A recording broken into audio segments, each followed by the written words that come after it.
पर अपने प्रोग्राम और पॉलिसी के आधार पर, अपनी रिपोर्ट कार्ड के आधार पर सबका स्वागत है।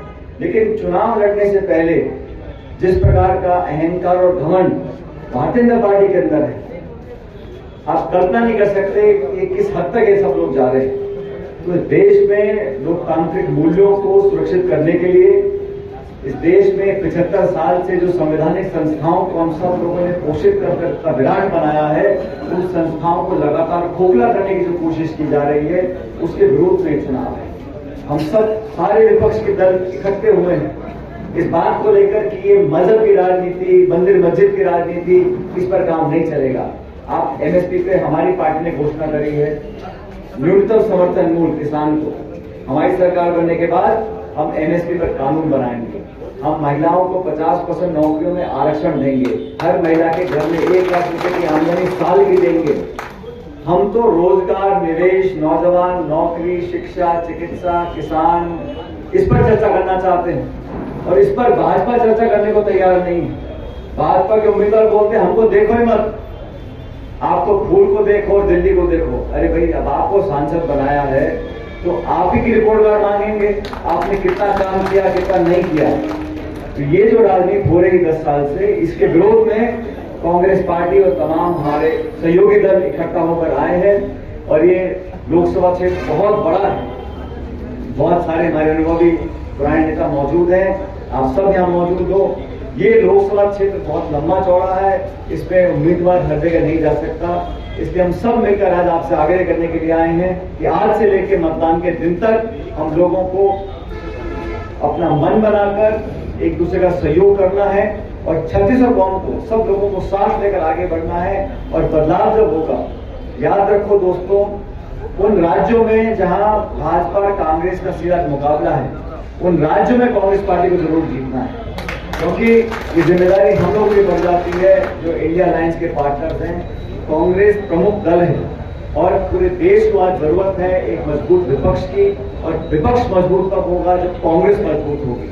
और बाड़मेर में तो यहाँ हमेशा से लोग कांग्रेस को चाहने वाले बहुत हैं। और यहाँ पर जो माहौल मैं देख रहा हूँ जोधपुर में, बाड़मेर में कांग्रेस के पक्ष का माहौल है। और आज मैं बता रहा था हेमाराम जी को, मेरे खुद के क्षेत्र में आज नामांकन भरने जा रहे हैं हरीश मीणा जी टोंक में। तो मुझे यहाँ से बहुत जल्द टोंक जाना है, लेकिन फिर भी मैं कल शाम को बाड़मेर आ गया था। सब लोगों से मैंने मुलाकात करी है और मुझे खुशी इस बात की है कि सब लोग अपने मतभेद भुलाकर कांग्रेस पार्टी के पक्ष में काम कर रहे हैं। और खासकर नौजवानों में बहुत ऊर्जा है, बहुत उत्साह है। इसको देखकर मुझे लगता है कि बदलाव होगा। पूरा देश देखना चाह रहा है कि राजस्थान में क्या परिणाम आएंगे, और पूरी दुनिया देख रही है कि हिंदुस्तान की आवाम, हिंदुस्तान के लोग इस गणतंत्र को मजबूत करने के लिए जागरूक हैं कि नहीं।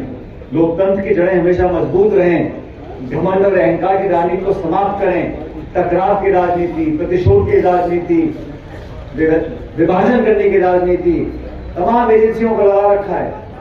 इनकम टैक्स को, सीबीआई को, ईडी को, जो कांग्रेस का व्यक्ति मिले, जो विपक्ष का व्यक्ति मिले, उसको दबोच लो, उसके बाद को खत्म कर दो। इस प्रकार की राजनीति कोई अच्छा संकेत नहीं है। इसलिए ये सिर्फ व्यक्ति का चुनाव नहीं है, ये भविष्य का चुनाव है। और कांग्रेस को मजबूत करेंगे तो मैं समझता हूँ देश में लंबे समय तक हम लोग एक ऐसा देश बना सकते हैं जहाँ पर सब लोग समृद्ध रहें, किसान मजबूत रहे, नौजवानों को एक भविष्य बेहतर बनाने की उम्मीद जगी रहे। मेरा आप सबसे आग्रह है कि हम मिलकर हमारे उम्मीदवार को, उमेदवार जी को मजबूती दें और कांग्रेस पार्टी को जिताएं। अभी ये आजाद साहब भाषण दे रहे थे, मैं देख रहा था कितना बदलाव आया है।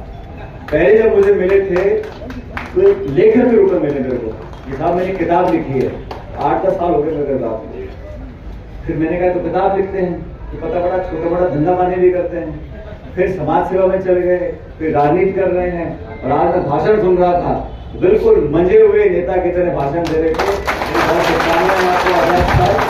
और आप इस क्षेत्र में, पूरे जिले में लोगों को सक्रिय रखो, कांग्रेस पार्टी की प्रति लोगों की जागरूकता और बढ़े, हमारी विचारधारा और व्यापक हो। और हमारे दोनों तीनों बुजुर्ग नेता बैठे हैं, हालांकि कर्नल साहब को बुजुर्ग नहीं है, अभी भी कबड्डी कुश्ती खेलने हमेशा तैयार रहते हैं। और हेमाराम जी तो ऐसे हैं, मैंने 20 साल से वैसे ही है, बिल्कुल बाल पके हुए हैं, लेकिन चेहरे पर मुस्कान रहती है। और सच में हेमाराम जी ऐसे व्यक्ति हैं, पिछले कई सालों से, 1 दशक से ज्यादा हो गया कि मुझे इनका जो सानिध्य प्राप्त हुआ है राजनीति में, व्यक्तिगत जीवन में। हम दोनों की उम्र काफी ऊपर नीचे है, लेकिन हमारी सोच, हमारा काम करने का तरीका और कभी कभी हम लोगों की जिद, ये बहुत जिद्दी है हेमाराम जी, मैं ही बहुत जिद्दी हूँ। तो हम दोनों जिद्दी लोग जो है, ये मैं तो वहां से पूरब से और ये यहाँ मारवाड़ से हेमाराम जी, हम दोनों मिलकर पार्टी का झंडा उठाए हुए हैं। इसलिए आपसे आग्रह है कि आप हम सब के आग्रह को मानो, कांग्रेस पार्टी को जिताओ और भारी बहुमत हमारे उम्मीदवार जीत कर जाए। ये आपसे अनुरोध करने आया हूँ। आपने एक बार उन्हें स्वागत सम्मान किया, उसके लिए बहुत बहुत धन्यवाद। जय हिंद, राम राम सर। बहुत बहुत धन्यवाद। जिसको तराशने वाले आप जैसे हो तो फिर हीरा